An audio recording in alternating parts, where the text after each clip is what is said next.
Hey guys, I'm here at Rare and I'm joined by Mike and Joe. Hey guys, how you doing? Very well, thank you. Thank you for having us. Thank you. So I wanted to talk a little bit about community and feedback and all that good stuff, because obviously that's super important to Sea of Thieves. Because there was any time you were watching, players on Twitch or, just there at conventions where you're like, wow, I didn't think that anyone would do that. Did anything take you by surprise? Yeah, I mean, I guess there's tons of examples, isn't there? But off the top of my head, we have cursed chests in the game. And these are, for example, the Chest of Sorrow is one of their cursed chests. And this is a chest you can dig up out there on an island. You dig it up, it's got a carved face onto the chest, and the chest can cry.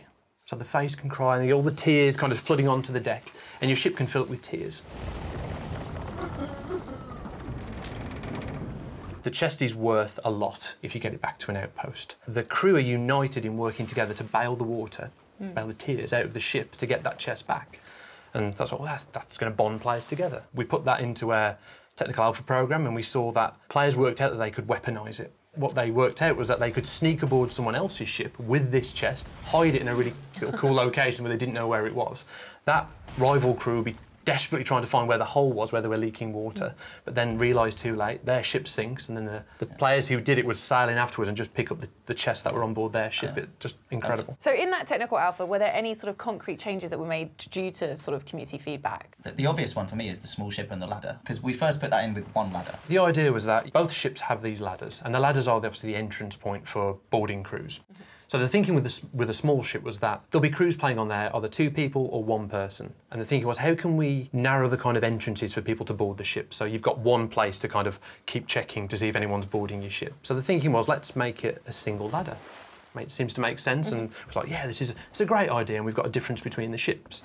Getting that out there in the wild and people played it, we were just overwhelmed with the feedback of, oh, I've parked my ship on one side of the outpost, now I've got to swim under my ship every time. Just that frustration of what it was like, and people almost wanted to sacrifice the sense that I've got just 1 entrance point, I've now got 2 entrance points, just so they've got that convenience. And we made a decision that made absolute principled sense, but getting it into real players' hands allowed us to realise that, we've probably got this wrong. And I think there's quite a few examples of it was even further on to the same point, right? It was, if a solo player was exploring an island and came back to their ship, someone else could have got on it, and now they can't get back on their own ship. Exactly. And we were just like... So obviously we had a hugely successful closed beta. What did you learn in terms of that from the community?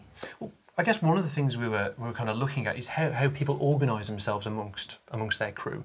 And we have a mechanic in there, the brig, where people can deal with toxic players, shall we say, people that have the potential to ruin the session. And one of the kind of philosophies in the game was always to put the power in players' hands, to manage their session, to deal with people that are ruining the experience for them. But what we actually saw, looking at the data, looking at feedback, was that people were using mechanics to get a 4th player into the brig. Because all they wanted was to have that 3-player game, that kind of intimate session just with their friends. And we had an example of people using mechanics that were there to not be toxic, to deal with toxic players, but actually using it in a really toxic way to ensure they've got that 3-player game. So one of the changes we've made for launch is you can have a 3-player crew on a Galleon. Like, we want to just let people have that possibility. If you've got yourself and 2 other friends, you just want to have a game on the Galleon, have these wonderful adventures, we're going to let you do that. I was playing with some friends and we put one of them in the brig just to, as being mean. And then we got attacked by another ship and didn't realise, and the whole ship went down with him in the brig, and I was like, oh, sorry, man. Like, yeah, our bad. But yeah, it's been lovely talking to you today, guys. Thank you so much for joining me. I can't wait to play more Sea of Thieves.